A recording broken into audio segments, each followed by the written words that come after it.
Salut les amis, salut tout le monde et bienvenue une fois de plus sur votre chaîne d'information préférée, Clop Info. Aujourd'hui, nous continuons une fois de plus du côté de la Côte d'Ivoire pour parler de la population ivoirienne qui a décidé de se retourner contre le gouvernement ivoirien à cause de la cherté des prix sur le marché. Avant de commencer la vidéo, je tiens à vous rappeler que nos vidéos ne sont pas faites pour inciter à la haine ou alors à l'acharnement. C'est donc la raison pour laquelle nous vous prions de rester polis et courtois dans les commentaires. La cherté de la vie a atteint une proportion intenable pour tous les citoyens, depuis les loyers jusqu'à l'assiette, en passant par le carburant et la santé. Le gouvernement était déjà prévenu il y a bientôt une année.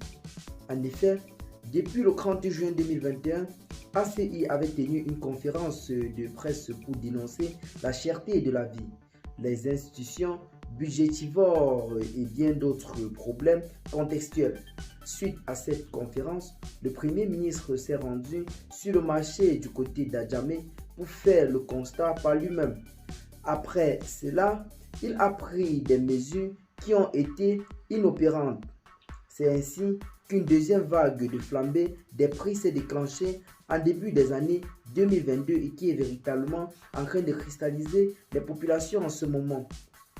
Nous avons encore une fois de plus protesté et nous avons assisté à un balai des membres du gouvernement dans les garbagrams et les supermarchés, à l'issue duquel nous avons été servis en sortie méprisante dans le genre de aller faire vos achats dans les supermarchés qui sont moins chers que les marchés. Nous avons dénoncé cette attitude méprisante face à la souffrance des populations. Ensuite, le vendredi 4 mars 2022, le ministère du Commerce et de l'Industrie a proposé des mesures qui ont été entériné en conseil des ministres le 9 mars 2022 par la prise de plusieurs décrets. Avant et après le 9 mars, nous avons réagi de plusieurs manières, mais deux activités méritent d'être relevées. Le président de la République, Alassane Dramane Ouattara, a été interpellé autant pour nous depuis le 2 mars 2022.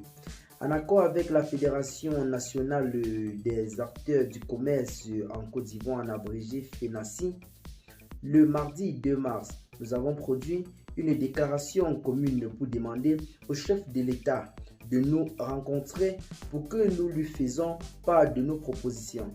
Ensuite, le 30 mars, nous avons organisé des assises sur la cherté pour la vie et pour partager sur nos réalités et faire des propositions à travers un livre blanc qui sera transmis au chef de l'État sous dizaine. C'est l'occasion pour nous de rendre un vibrant hommage à ce grand homme qu'est le président Farid Kousoumaro qui a dépassé les préjugés de tous et en faisant l'objet pour être privilégié la souffrance des commerçants et celle des consommateurs.